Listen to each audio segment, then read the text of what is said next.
This is Greg Troutwine. I'm with Maritime Reporter TV. We're here with Jim McCaul, International Maritime Associates, IMA. And Jim, thanks a lot for joining us. Thank you very much. Okay.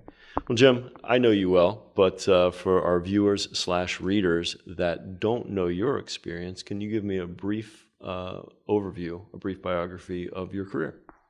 Well, we started IMA back in 1973. So we've been in operation now for 43 years, Okay. and set it up as a company to focus on the maritime and the offshore business, and been working on that since. Basically, do business planning in this sector. Okay.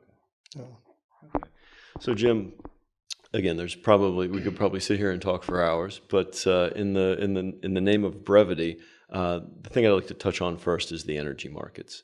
Obviously, we're about 2 years into what has been a depressed energy market.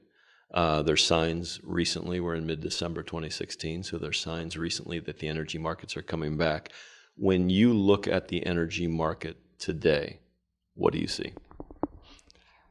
well, it definitely is on its rebound. The rebound really started at the beginning of the year in January when the price of oil hit the bottom, and it obviously took a big step up when the Saudis finally capitulated and agreed to reduce production, and the price of oil now is back up to close to $60. Still only half what it had been, but still it's a big improvement.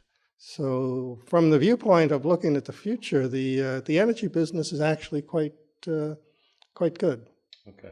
Well, obviously the energy business is big and it's diverse, and there's many different layers and there are many angles that we cover it from. Looking first at the offshore market in general, when you look at the offshore energy production, what kind of prospects do you see?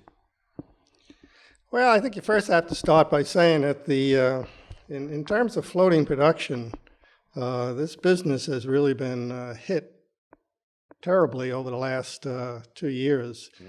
There hasn't been an order for any floating production system now since mid-2015, so we're into almost a year and a half. And this is a business that typically had produced somewhere between 12 and 15 contracts each year. So in 2016, there haven't been any contracts at all. So that's the history. Now, when you look forward, there are a number of projects in the planning stage. In fact, there's about 200 projects in the planning stage, any one of which could move forward depending upon the price of oil. And if the price of oil stays at $60, X number of those projects will move forward. If the price goes to $100, X times something will move forward.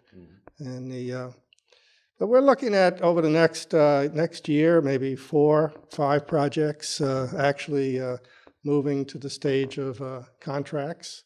There might even be by the end of this year 2 contracts placed. But it's still it's slow. It'll take time to pick up. The industry was really pretty much it was really hard hit by this downturn. And when it does begin to increase, it does have competition from other sources of resources. Again, Jim, thank you very much for your time. I appreciate it. You're very welcome. Absolutely. And this is Greg Troutwine with Maritime Reporter TV.